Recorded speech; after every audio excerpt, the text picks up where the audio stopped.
Hello friend, electrical life में आप सभी का स्वागत है।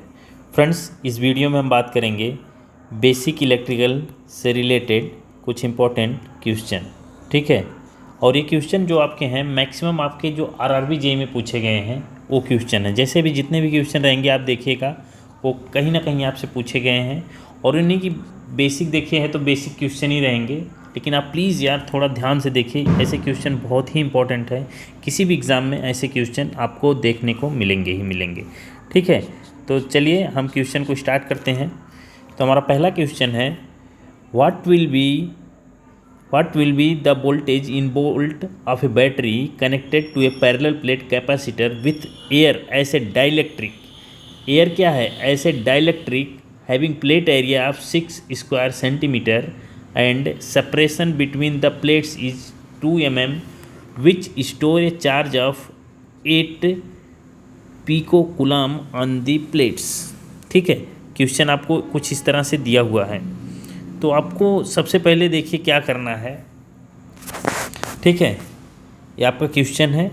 क्वेश्चन को आप देखिए कैसे करेंगे। सबसे पहले इसमें आपको क्या क्या चीज़ें पता है वो चीज़ें नोट करिए आप। ठीक है, देखिए जब भी ऐसा क्वेश्चन है, शुरू जब आप कर रहे हो किसी भी, अब देखिए ये जो बहुत जो पहले से तैयारी कर रहे हैं उनके लिए नहीं है, वो लोग क्या है कि इस क्वेश्चन को बहुत आसानी से बना लेंगे, तुरंत बना लेंगे। ठीक है, लेकिन जो अभी तैयारी कर रहे हैं उनको क्या करना है कि पहले सबसे पहले समझना है कि हमको क्या क्या करना है, हमें क्या क्या चीज़ें पता है। तो देखिए सबसे पहले आप बिल्कुल नोट बनाइए कि आपके पास क्या क्या है। आपसे पूछा क्या गया है? आपसे पूछा गया है कि वोल्टेज क्या है। ठीक है, आपसे पूछा है सिर्फ वोल्टेज, और अब आपको दिया क्या गया है? आपको दिया है 8 पिकोकुलम, यानी चार्ज आपको दिया है। चार्ज आप जानते हो क्यू होता है, क्यू आपको 8 पिकोकुलम दिया हुआ है। ठीक है, अब आप समझते हैं अगर 8 पिकोकुलम दिया हुआ है तो अभी हम करेंगे डिस्कस।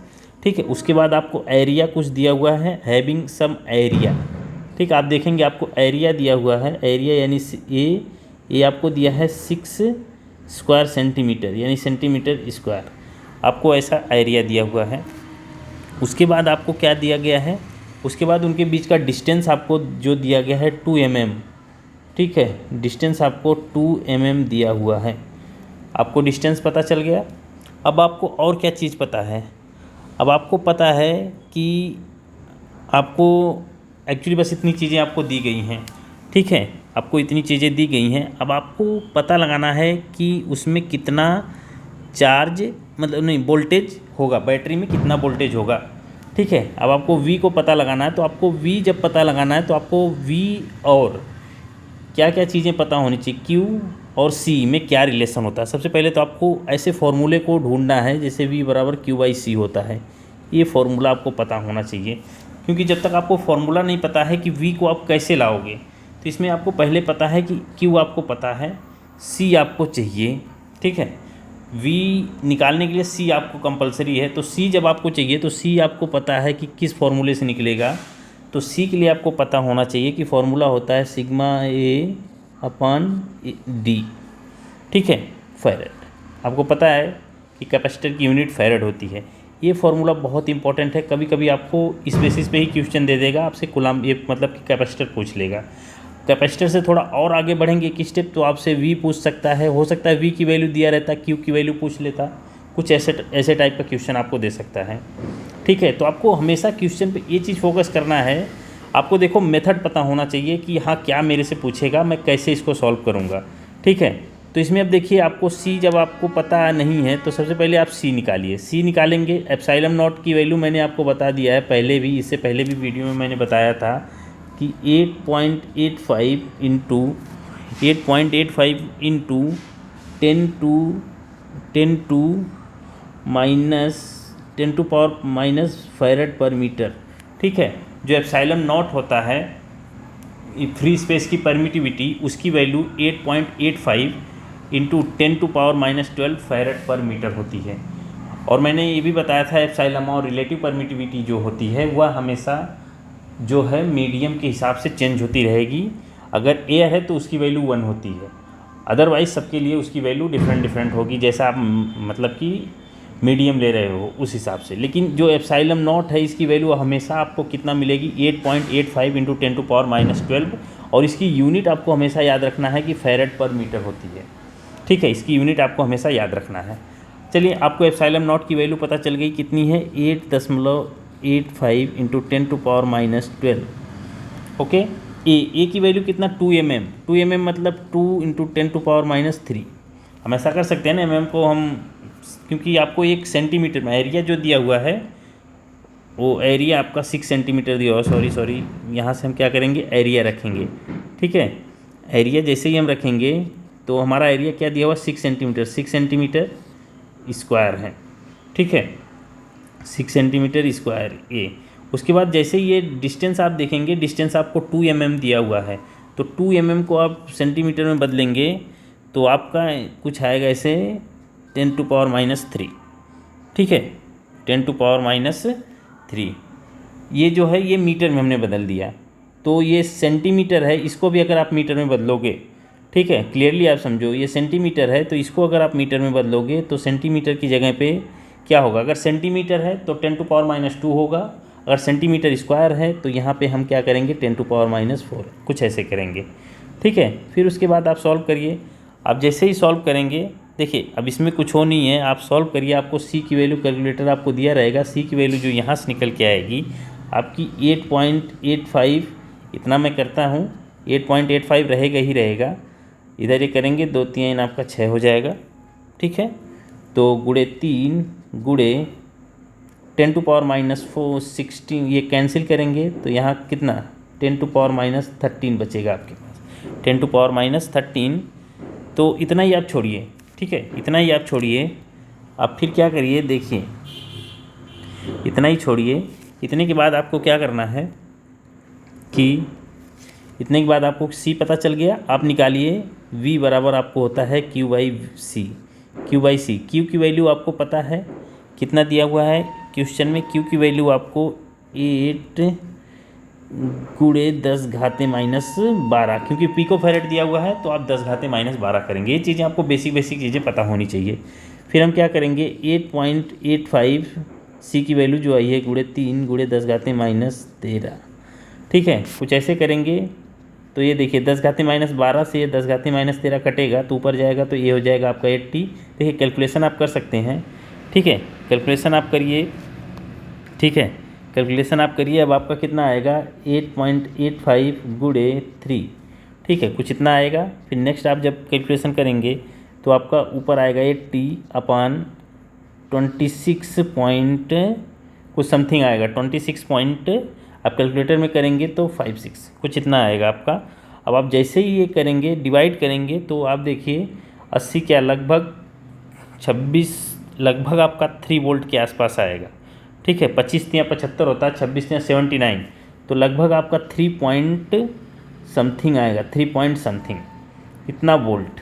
ठीक है, वी की वैल्यू कितना आएगी, इतनी आएगी, इतनी वोल्ट। अब आपको ऑप्शन में देखना है कि क्या 3 से रिलेटेड कुछ है, तो आप पहला ही ऑप्शन देखेंगे कि तीसरा है, तो आपका जो फर्स्ट ऑप्शन होगा वो करेक्ट होगा, क्योंकि ये वोल्टेज में आपसे पूछा गया है। ठीक है, तो ऐसे ही क्वेश्चन आपको आएंगे तो आप ध्यान से करते रहिए। ठीक है, आप ध्यान से करिए, दिक्कत नहीं है। चलिए नेक्स्ट क्वेश्चन देखते हैं। नेक्स्ट क्वेश्चन क्या है आपका, देखिए नेक्स्ट क्वेश्चन दिया हुआ है, ध्यान से देखिए। हाँ, नेक्स्ट क्वेश्चन ध्यान से पढ़िए आप। An ammeter reads 0.5 ampere when connected in series with unknown resistance and a voltmeter connected across the end of the same resistance shows 50 volt. The value of that resistance is। अब देखिए question बहुत आसान है, बस आपको समझना क्या है। अब देखिए आपके पास क्या दिया है कि एक एमीटर है जिसकी रीडिंग कितनी हो रही है, एमीटर की रीडिंग आपको कितनी मिल रही है, एमीटर रीडिंग आपको मिल रही है 0.5 एम्पियर, और वोल्ट मीटर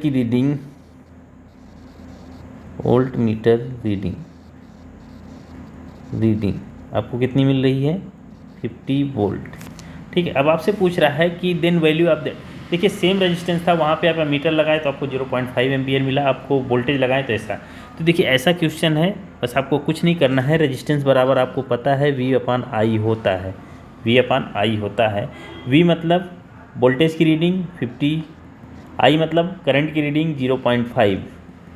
जैसे ही आप करेंगे तो आप देखेंगे कि 0.5 है, ऊपर नीचे आप 10 से मल्टीप्लाई करिए, ये हो जाएगा 500/5 जैसे ही 100 कितना आ जाएगा, 100 आ जाएगा, यानी 100 ओम आपका जो होगा वो करेक्ट आंसर होगा। पहला ही ऑप्शन क्या है, सही है। देखिए कभी कभी ऐसे बेसिक क्वेश्चन आएंगे जिसमें आपको कुछ भी सोचना नहीं है, थोड़ा ध्यान से बस एकदम ध्यान से क्वेश्चन को पढ़ना है। क्वेश्चन समझ में आ गया तो आप आंसर बहुत ही आसानी से निकाल दोगे। ठीक है, चलिए नेक्स्ट क्वेश्चन देखते हैं। नेक्स्ट क्वेश्चन है डिटरमाइन द, ठीक है, determine the capacitance in farad of a parallel plate capacitor placed in air if the area of the parallel plate capacitor is 2 metre square. क्या दिया है, 2 metre square and the distance between the plate is 0.02 metre. ये देखिए question किस में पूछा गया, RRB Kolkata JEE में। ठीक है, क्वेश्चन देखिए कहाँ कहाँ पूछा गया और कितने बढ़िया क्वेश्चन हैं आपको सॉल्व करने के लिए। फिर वही बात आ गई कि आपको क्या क्या पता होना चाहिए। अब यहाँ पे आपसे सीधा क्या पूछा गया है, कैपेसिटर पूछ लिया गया है सीधा है, और किस में पूछा गया, फैरड में पूछा गया। देखिए आपको क्वेश्चन में भी दे दिया कि फैरड में बताइए। ठीक है, देखिए अभी इस टाइप के क्वेश्चन इसलिए आना पॉसिबल है क्योंकि अभी कैलकुलेटर दिया जा रहा है हर एक एग्ज़ाम में, तो इसलिए इस टाइप के क्वेश्चन आना पॉसिबल है। ठीक है, अब पैरेलल प्लेट कैपेसिटर है तो पैरेलल प्लेट कैपेसिटर के लिए जो सीधा सी का फॉर्मूला होता है वो होता है एप्सिलॉन ए इंटू, मतलब एप्सिलॉन ए अपॉन डी, ये सीधा फॉर्मूला होता है। और आपको पता है एप्सिलॉन बराबर होता है epsilon naught epsilon R. Epsilon naught जो है वो आपका क्या है, जीरो स्पेस में जो आपकी परमिटिविटी है, और एप्सिलॉन आर जो है आपकी रिलेटिव परमिटिविटी। ठीक है, तो आपको अब कुछ नहीं करना है, अब आपको देखना है एप्सिलॉन नॉट की वैल्यू आपको पहले से पता है कितनी होती है, 8.85 इंटू 10⁻⁻12 फैरड पर मीटर ये वैल्यू होती है। उसके बाद एप्सिलॉन आर की वैल्यू जो है वो क्या है, मैंने बोला है कि मीडियम के हिसाब से चेंज होती है, तो मीडियम आपका क्या है, यहाँ पे क्वेश्चन में एकदम क्लियर लिखा हुआ है कि एयर है। एयर है तो इसका मतलब इसकी वैल्यू 1 होगी। ठीक है, इसकी वैल्यू 1 होगी। और आपको एरिया कितना दिया हुआ है, एरिया आपको दिया हुआ है पैरेलल, देखिए area of the parallel plate capacitor 2 metre square, 2 metre square दिया हुआ है। ठीक है, एरिया आपको दिया हुआ है 2 मीटर स्क्वायर, और जो उनके बीच की डिस्टेंस है वो कितना दिया हुआ है, डिस्टेंस आप देखेंगे तो 0.02 मीटर दिया हुआ है। बस आपको अब कुछ नहीं करना, सीधा फॉर्मूले में रखना है। चलिए फॉर्मूले में रखिए, सी बराबर देखेंगे आप एप्सिलॉन नॉट एप्सिलॉन आर, तो सीधा आप क्या है कि इसकी वैल्यू तो 1 हो गई तो इसको कट हो गया। ये एप्सिलॉन नॉट की वैल्यू कितना है, 8.85 गुणे 10⁻12 इंटू एरिया कितना है 2 मीटर स्क्वायर अपान 0.02। ठीक है, यही आएगा आपका। ठीक है, यही होगा। तो जैसे ये है, अब देखिए मल्टीप्लाई करेंगे हम, देखेंगे इधर से हम क्या करते हैं, इधर से हम देखिए इधर 0.2 है ना, तो हम ऊपर नीचे क्या करेंगे, 100 से मल्टीप्लाई कर देंगे। ऊपर नीचे 100 से मल्टीप्लाई करिए आप, 100 से मल्टीप्लाई करेंगे तो 8.85 गुणे 10⁻12। देखिए -12 यानी कि इसमें क्या है, -12 अगर ये 100 है 100, तो इसको हम ऐसे स्पेशली 10 का स्क्वायर लिख सकते हैं। अब ये प्लस में है, ये माइनस में, तो आपको बेसिक चीज़ पता है, ये हो जाएगा 10⁻10। ठीक है, मल्टीप्लाई बाई 2 अपान 0 पॉइंट, मतलब इसका हम मल्टीप्लिकेशन इससे 100 से किए हैं तो ये 2 आ जाएगा, 2 से 2 कट जाएगा, और आप देखेंगे कि आपको 8.85 गुणे 10⁻10 फैरड आपको आंसर मिल जाएगा। ठीक है, 8.85 इंटू 10⁻10 फैरड आपको आंसर मिलेगा, जो कि ऑप्शन नंबर सी में आपको दिया हुआ है करेक्ट आंसर होगा, जो कि ऑप्शन नंबर सी आपका करेक्ट आंसर होगा। ठीक है, चलिए नेक्स्ट क्वेश्चन देखते हैं। अब देखिए नेक्स्ट क्वेश्चन आपका क्या है, 3 वायर हैविंग कंडक्टेंस 2 ओम 3 ओम 6 ओम महो। देखिए कंडक्टेंस आपको सबसे पहले तो कंडक्टेंस की जो वैल्यू है ये आपको पता होना चाहिए। कंडक्टेंस की जो यूनिट है, कंडक्टेंस की यूनिट आपको महो होती है, और रेजिस्टेंस की यूनिट आपकी ओम होती है, ये भी आपको पता होना चाहिए। ठीक है, अगर ये आपको पता है तो चलिए ठीक है, अच्छी चीज़ है। इसके बाद आपको क्या देखना है, आपको अब क्वेश्चन में चलना है कि क्वेश्चन में आपसे क्या पूछा जा रहा है। अब क्वेश्चन में आपसे पूछा जा रहा है 3 वायर है having conductance 2, 3, 6 mho respectively are connected in parallel. अब सबसे पहली चीज़ आपको दिमाग में लगाना है, ठीक है, एक चीज़ आप हमेशा दिमाग में रखिएगा, resistance connects in parallel, then formula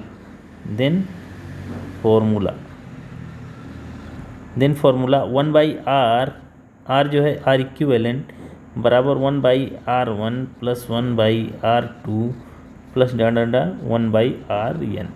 कुछ इस टाइप से हम करते हैं, ठीक है। अब देखिए resistance connects in series then formula,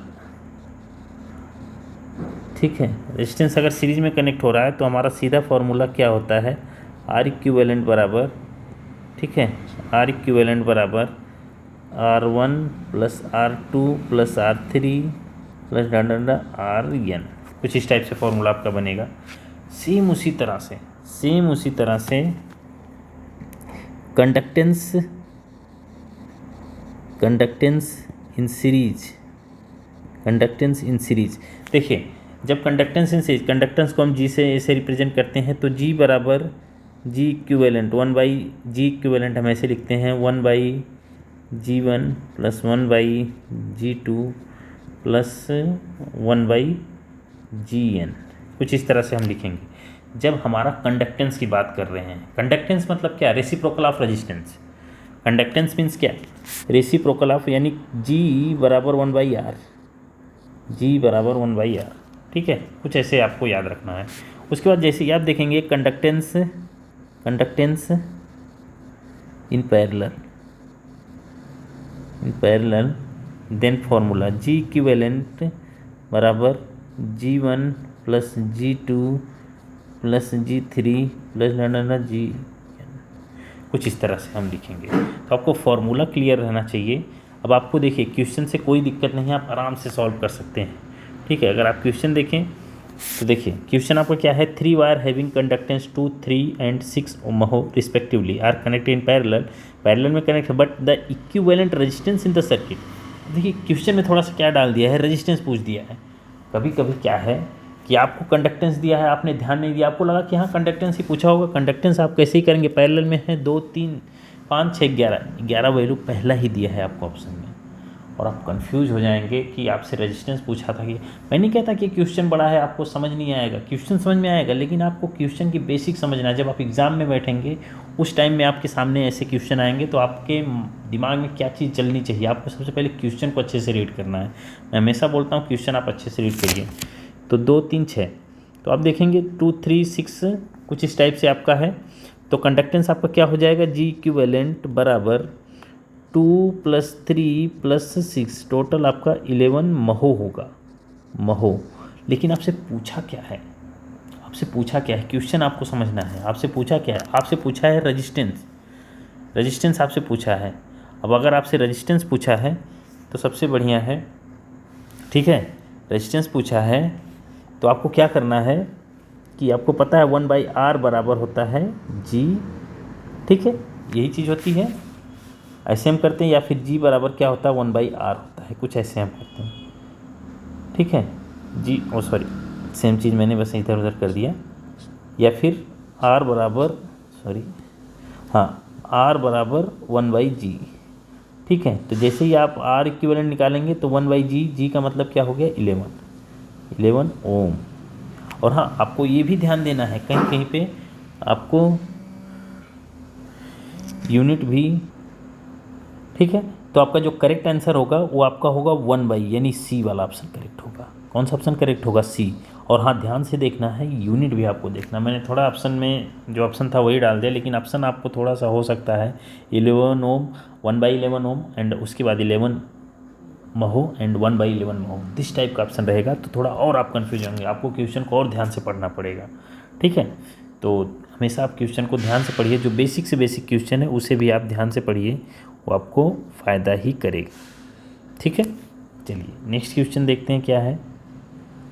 हाँ अब आपसे पूछा गया है, देखिए बहुत ही आसान क्वेश्चन है। अब आपको इसको आंसर देना है, ठीक है, कि which of the following is a not a type of capacitor.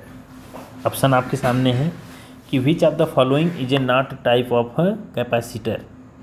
ठीक है, तो बताइए ध्यान से इसको। ठीक है, आपसे क्वेश्चन पूछा गया है कि इसमें कौन सा मतलब कि कैपेसिटर नहीं है, बस आपको क्वेश्चन ही है। अब क्वेश्चन आपके पास एक ऑप्शन जो है वो है ceramic, electrolytic, film, wire wound. अब आप बहुत ही आसानी से बता सकते हो, क्योंकि देखिए कैपेसिटर जो है वो सिरेमिक का भी बना होता है, ठीक है, इलेक्ट्रोलाइट कैपेसिटर भी होता है, फिल्म कैपेसिटर भी होता है, लेकिन वायर वाउंड जो होता है ये रजिस्टर होता है। ये क्या है, ये रजिस्टर होता है, ये आपका कैपेसिटर नहीं होता है, ये भी आपको ध्यान देना है। तो ठीक है, जो सिरेमिक है, इलेक्ट्रोलाइट है, फिल्म, ये क्या है, ये कैपेसिटर के टाइप हैं, जबकि वायर वाउंड जो है एक रजिस्टर होता है। क्या होगा, एक रजिस्टर होगा, ठीक है। और वाउंड एक बित्तु निष्क्रिय अवयव है, इसे बनाने के लिए सिरेमिक या ग्लास के कोर के पदार्थ या नाइक्रोम मैग्नीन वायर को लपेटकर बनाया जाता है। देखिए जो वायर वाउंड है ये क्या है, ये आपका एक ऐसे या नाइक्रोम का या फिर मैग्नीन के वायर को लपेट कर बनाया जाता है। यानी सिरेमिक या ग्लास के कोर पदार्थ के ऊपर नाइक्रोम का वायर या फिर मैग्नीन के वायर को हम लपेट कर बनाते हैं, तो वो क्या है आपका, वो आपका वायर वाउंड होता है। वायर राउंड एक रजिस्टर है, मैंने बोल दिया। और जो वायर राउंड है इसकी पावर रेटिंग हमेशा हाई होती है। पावर रेटिंग ये बहुत इंपॉर्टेंट है, ये आपसे पूछता है, पावर रेटिंग आपकी क्या है, हाई होती है। ठीक है, तो वायर वाउंड रजिस्टर की पावर रेटिंग क्या होगी, हाई होगी। तो नॉर्मल क्वेश्चन है, आंसर आपका डी है। ठीक है, चलिए नेक्स्ट क्वेश्चन हम देखते हैं। तो देखिए नेक्स्ट क्वेश्चन क्या है कि two wire A and B of the same material but the different length. यानी कि दो वायर है, एक मान लीजिए ये आपका ए वायर है और ये आपका एक बी वायर है। क्या है, मटेरियल सेम है, मटेरियल क्या है, same, but length different, length क्या है, डिफरेंट है, लेंथ डिफरेंट है। ठीक है, उसके बाद आपसे क्या पूछा जा रहा है कि जैसे ये आपका क्या है कि एक मान लीजिए कि एक एल लेंथ का है, एक आपका 2L लेंथ का है, कुछ ऐसा दिया हुआ है क्वेश्चन में। ठीक है, और रेडियस क्या है, रेडियस एक का आर दिया हुआ है एंड एक का 2R दिया हुआ है। यानी रेडियस इसका क्या है, एक ये जो यहाँ इसका थोड़ा मोटा ये आर रहेगा, ये आपका क्या रहेगा, 2R है। ठीक है, 2R है। उसके बाद क्या बोला जा रहा है कि इनके जो the ratio of specific resistance, इस पे स्पेसिफिक रेजिस्टेंस आपका क्या होता है, मतलब हम क्या बोलते हैं उसको, विशिष्ट, आपका विशिष्ट प्रतिरोध या फिर प्रतिरोधकता। ठीक है, क्या बोलते हैं, रजिस्टिविटी, रजिस्टिविटी, रजिस्टिविटी आपको बताना है, रजिस्टिविटी। अब देखिए रजिस्टिविटी जो होती है क्या है, आप मटेरियल की लेंथ बढ़ा दो, ठीक है, या फिर उसकी जो भी रेडियस है उसको घटा दो, बढ़ा दो, हमेशा आपको याद रखना है कि जो रजिस्टिविटी होती है यह depends on material only, depends on material. ठीक है, ये हमेशा मटेरियल पे डिपेंड करती है कि आपका क्या मटेरियल है। अगर दो वायर आपके पास है, ठीक है, अगर suppose two wire same material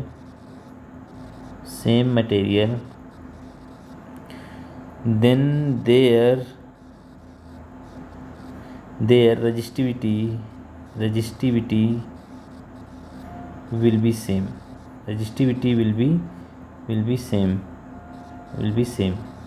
ठीक है, तो आपको क्लियर पता होना चाहिए कि आपको लेंथ बढ़ा के दे दे, उसकी त्रिज्या घटा दे, कुछ भी, अगर सेम मटेरियल है, सेम मटेरियल मीन्स रजिस्टिविटी, ठीक है, रो से हम वो करते हैं, रो से रजिस्टिविटी क्या होगी, सेम होगी। For only resistivity will be change for the different material. अगर आप एक वायर दूसरे मटेरियल का है, एक वायर दूसरे मटेरियल का है, तो उसकी रजिस्टिविटी चेंज होगी, लेकिन मटेरियल सेम है तो उसकी रजिस्टिविटी सेम होगी। अगर रजिस्टिविटी सेम है तो मान लीजिए पहले मटेरियल के लिए, ठीक है, इसकी मान लीजिए कि रो 1 है, इसकी रो 2 है, ठीक है, रो 1 रो 2 है, तो रो 1 अपान रो 2, तो रेशियो दोनों की वैल्यू सेम होगी, वैल्यू सेम मतलब 1/1, यानी 1:1 आपकी वैल्यू होगी, जो कि ऑप्शन नंबर सी में दिया है और ये करेक्ट होगा। ठीक है, चलिए नेक्स्ट क्वेश्चन। ये थर्मिस्टर है जो टेम्परेचर कोफिशिएंट ऑफ रेजिस्टेंस, एक थर्मिस्टर आपके पास जो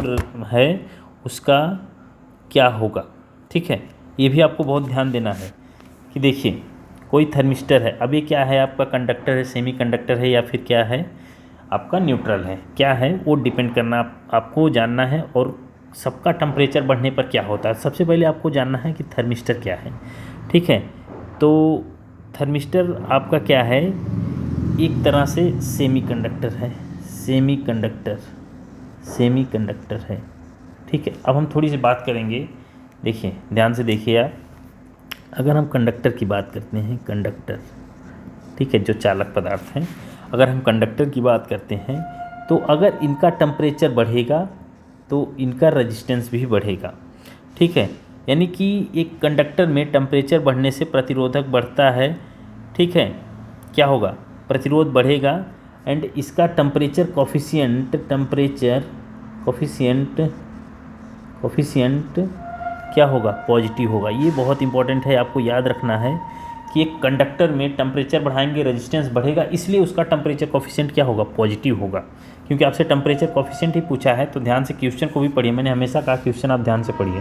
तो टेम्परेचर कोफिशिएंट आपका क्या होगा, पॉजिटिव होगा कंडक्टर के लिए। ठीक है, उसके बाद अगर हम बात करें, मान लीजिए सेमी कंडक्टर है। ठीक है, सेमी कंडक्टर, सेमी कंडक्टर, ठीक है, सेमी कंडक्टर, सेमी कंडक्टर में मान लीजिए आपने टेम्परेचर बढ़ाया, अब टेम्परेचर आप बढ़ाएंगे तो इसका मतलब है कि इसमें रेजिस्टेंस क्या होगा, घटेगा, रेजिस्टेंस क्या होगा, घटेगा। और उसका अगर रेजिस्टेंस घट रहा है तो टेम्परेचर कोफिशिएंट, टेम्परेचर कोफिशिएंट आपका क्या होगा, नेगेटिव होगा, नेगेटिव होगा, नेगेटिव होगा। और एक चीज़ और देखिए, कंडक्टर में अगर आप टेम्परेचर बढ़ा रहे हैं तो रेजिस्टेंस बढ़ रहा है, रेजिस्टेंस बढ़ रहा है, टेम्परेचर कोफिशिएंट आपका पॉजिटिव है, लेकिन अगर आप देख रहे हैं रेजिस्टेंस बढ़ रहा है तो इसमें करंट की वैल्यू कम होगी थी, जैसे जैसे आप टेम्परेचर बढ़ाएंगे करंट की वैल्यू कम होगी। ठीक है, उसके बाद अगर हम बात करें कि इसमें आप जैसे जैसे टेम्परेचर बढ़ाएंगे उसमें करंट की वैल्यू बढ़ेगी। और देखिए सेमी कंडक्टर, सेमी कंडक्टर आपको पता है किसका बना, electrolytes, germanium, glass, mica, rubber आदि ये सब क्या है आपके, ये सब हैं। उसके बाद हम बात करते हैं इंसुलेटर, यानी कि न्यूट्रल जिसे हम बोलते हैं इंसुलेटर। ठीक है, इंसुलेटर की अगर हम बात करें तो इंसुलेटर में आप देखिए टेम्परेचर बढ़ाइए, टेम्परेचर बढ़ाइए, resistance, resistance no change, no change आप पाएंगे, नो चेंज। ठीक है, उसमें कोई चेंज नहीं होगा। ठीक है, तो कभी कभी इसको हम बोलते हैं कि जो इंसुलेटर है इसका टेम्परेचर कोफिशिएंट, इसका टेम्परेचर कोफिशिएंट क्या होता है, शून्य होता है, इसका टेम्परेचर कोफिशिएंट क्या होगा, जीरो। ठीक है, जीरो होगा। ये भी आपको याद रखना है क्योंकि कभी कभी आपसे पूछा जाएगा, ये सब क्वेश्चन आपसे पूछा जाएगा तो आपको बताना पड़ेगा। ठीक है, ऐसे बेसिक क्वेश्चन आपसे पूछे जाएंगे, आपको बेसिक क्वेश्चनों का जवाब देना है इस तरीके से। ठीक है, यानी कि इंसुलेटर एक ऐसा है जिसमें आप टेम्परेचर बढ़ाइए घटाइए उसके रेजिस्टेंस पे कोई प्रभाव नहीं पड़ेगा, उसका जो तापमान गुण है वो शून्य है भाई, उससे कोई मतलब नहीं है, ना तो बढ़ने देगा ना तो घटने देगा। जैसे आपका यूरेका, ये क्या है, ये एक इंसुलेटर है, यूरेका हो गया, मैग्नीन हो गया, मैग्नीन हो गया, मैग्नीन कॉन्स्टेंटन हो गया, कॉन्स्टेंटन, कॉन्स्टेंटन हो गया। ठीक है, ये सब आपके क्या है, इंसुलेटर है। ठीक है, इनका जो टेम्परेचर कोफिशिएंट है ये जीरो होता है, ये आपको याद रखना है। ठीक है, तो चलिए नेक्स्ट क्वेश्चन देखते हैं। नेक्स्ट क्वेश्चन हमारे पास ये दिया हुआ है। अब देखिए नेक्स्ट क्वेश्चन हमारे पास है कि ये light bulb draw 300 milli ampere when the voltage across it 240 volt, the resistance of the light bulb is. देखिए सिंपल सा क्वेश्चन है, बहुत ही आसानी से आप सॉल्व कर सकते हैं। आपको करंट दिया हुआ है कि एक लाइट बल्ब है जो 300 मिली एम्पियर करंट, यानी जो आई की वैल्यू है, आई की वैल्यू 300 मिली एम्पियर ड्रॉ कर रहा है, और उसके अक्रॉस जो वोल्टेज लग रहा है, वोल्टेज आपका 240 वोल्ट है। वोल्टेज कितना है, 240 वोल्ट है। तो आपको क्या करना है, रेजिस्टेंस बताना है। रेजिस्टेंस आपको पता है V/I होता है, V की वैल्यू 240 वोल्ट, आई की वैल्यू आपको 30 मिली एम्पियर, मिली एम्पियर का मतलब 10⁻³ इसको ऊपर भेजिए, ऊपर आप जैसे ही भेजेंगे 240 गुणे 1000। ठीक है, क्योंकि नीचे प्लस है ऊपर जाएगा माइनस हो जाए, माइनस है तो ऊपर जाएगा तो प्लस हो जाएगा 30, ये जीरो से जीरो कैंसिल कीजिए, 38, तो आपका 8000 एम्पियर होगा।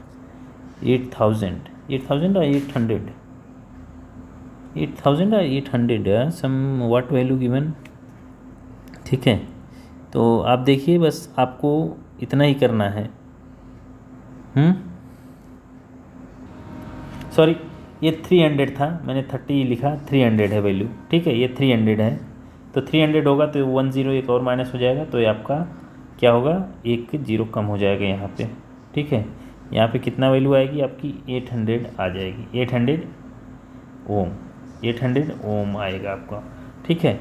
तो ऑप्शन नंबर सी आपका करेक्ट आंसर हो जाएगा, ठीक है। चलिए नेक्स्ट क्वेश्चन देखते हैं। नेक्स्ट क्वेश्चन है, which of the following is the description of largest side register. यानी जो ये डिस्क्रिप्शन में आपको दिया गया है ना, इसमें से आपको बताना given that the material used in each is same, यानी सबका मटेरियल जो है वो सेम है, तो आपको ये बताना है कि कौन सा ज़्यादा, मतलब कि लार्जेस्ट साइज रजिस्टर होगा, ठीक है।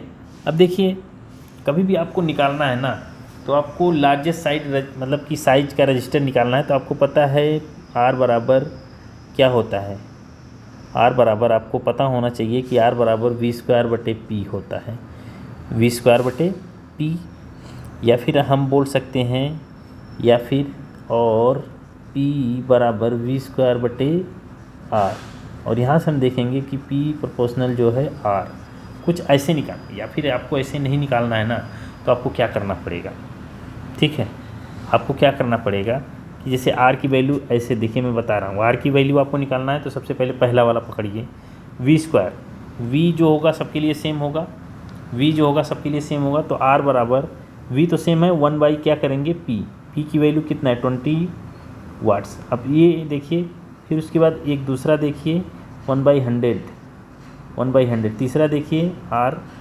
1/1/2 कुछ ऐसे होगा, चौथा देखिए कुछ ऐसे ऐसे आपका आएगा, ठीक है, कुछ ऐसे ऐसे वैल्यू आएगी, तो आपको बताना इसमें से कौन सा लार्जेस्ट है, ठीक है।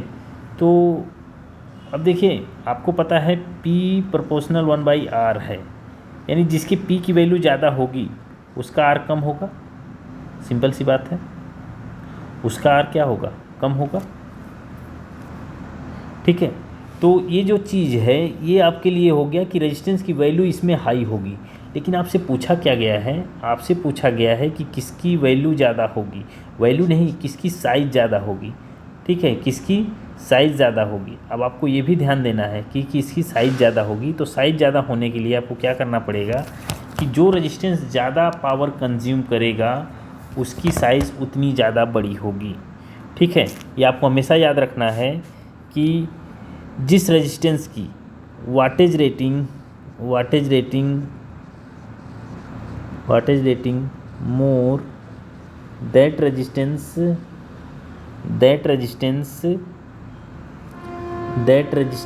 रजिस्टर बिग साइज, ठीक है। यानी जिसकी वाटेज रेटिंग, यानी वाट की रेटिंग जिसकी ज़्यादा होगी उसका जो साइज़ होगा वो बड़ा होगा, and their power loss also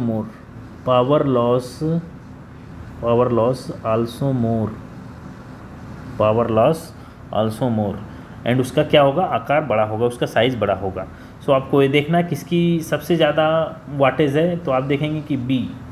और हाँ, आपको ध्यान देना है कि लार्जेस्ट साइज रजिस्टर पूछा है, किस रजिस्टर की वैल्यू ज़्यादा है ये नहीं पूछा है, आपसे ये पूछा है कि लार्जेस्ट साइज, तो जिसकी पावर रेटिंग ज़्यादा होगी उसी का क्या होगा, सबसे ज़्यादा रेजिस्टेंस होगा, वो साइज होगा। तो ये ऑप्शन नंबर बी आपका करेक्ट आंसर होगा। तो आप प्लीज़ ध्यान से क्वेश्चन को पढ़िए। देखिए, क्वेश्चन आपका आरआरबी गोरखपुर में पूछा गया, आपको बहुत ही ध्यान से पढ़ना, बहुत ही अच्छे क्वेश्चन मैं आपको कराऊंगा। प्लीज़ यार चैनल को आप लोग शेयर करिए, सब्सक्राइब करिए, एंजॉय करिए वीडियो को। ओके, चलिए, थैंक यू।